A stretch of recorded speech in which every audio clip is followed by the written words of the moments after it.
If I've learned anything in my life, is to never be absolute. Meaning it's so much, it's just, you've got to do this, this will heal you. But it's like one writer said, all diseases in the mind. Well, it's not. For that person it might be, and for that person it might be half, and for that person it might be a third, and for that person it might be a quarter. And that's why I say everyone should be their own doctor. Did you realise that the microorganisms in our body are different in our gut early morning to evening? Did you know that our gut digests food better in the morning and at lunch than in the evening? Because when the sun goes down, our body knows, and our body changes, even to the microorganisms. So it's looking at the time that you're eating, looking at when you're eating, looking at how much you're eating. So I advocate eating most of our food at breakfast and at lunch, and if you eat at night, keep it light. If you eat a decent breakfast and a decent lunch, you don't feel like much at night. To do with the tides, it's to do with the moon, it's to do with the circadian rhythm that what God put in our bodies, the rhythm that he put in our bodies. And I remember when I did my nutrition course, one question was on rhythm. And it was fascinating. I had to write about rhythm in the body.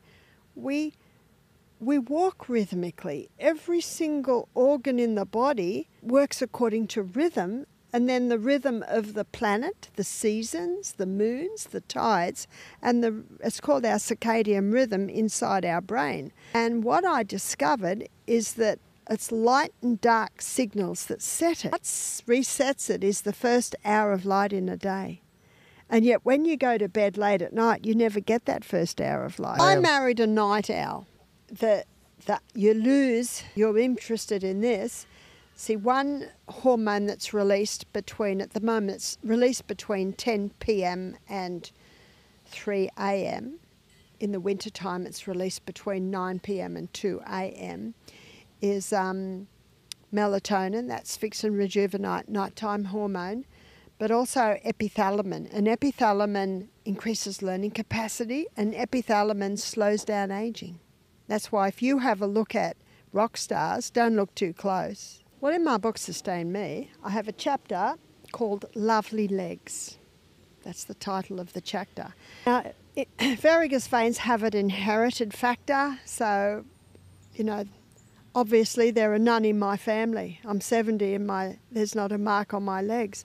Now, yes, that's a bit inherited. Yes, that's a bit because I run up and down hills every morning. Yes, that's a bit because I don't have excess weight. So there's an inherited factor. There's standing on your feet all day. That doesn't help. Carrying excess weight is another factor. Bad footwear. I'm real fussy on my footwear. I only ever let the bottom of my feet touch natural fibre.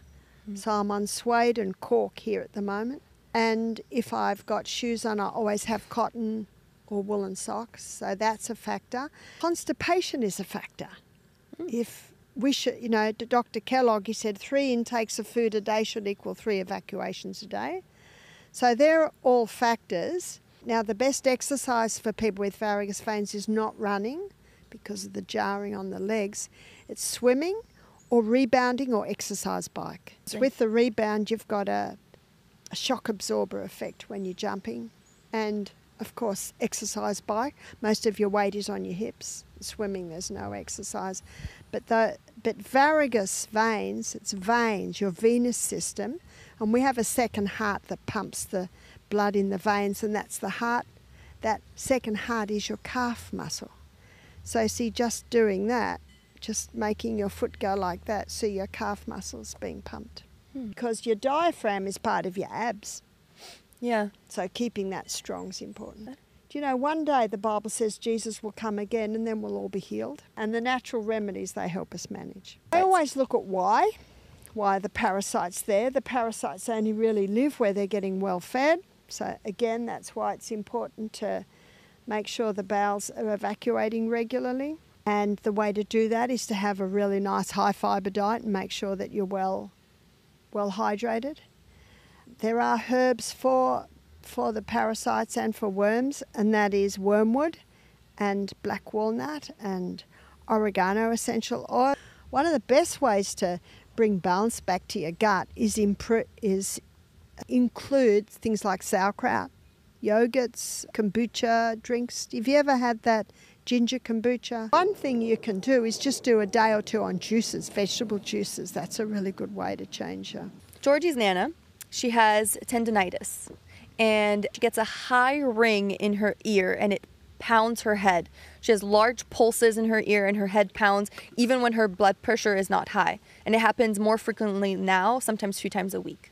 Well, what I would look at if I was this lady, I would write down when it happens and then write down what she's been doing, how much she's been drinking, is she having any coffee, what was her last meal. She's got to find out what's triggering it. What she can do is she can breathe very, very deeply through her nose. I call it God's LSD, long, slow, deep breaths. Do you feel like you're tingling and you're floating? LSD, long, slow, deep. Long, slow, deep, because our abdominal muscles were designed to aid in the breathing process. So you do 5 seconds in, hold for 3, 5 seconds out. You do that 10 times and that should ease it. Because what that breathing long, slow, deep does, it stimulates the parasympathetic nervous system, and the parasympathetic nervous is your peaceful, calming nervous system, whereas high chest mouth breathing like this, that stimulates your sympathetic nervous system, and that's your stress, fight and flight nervous system.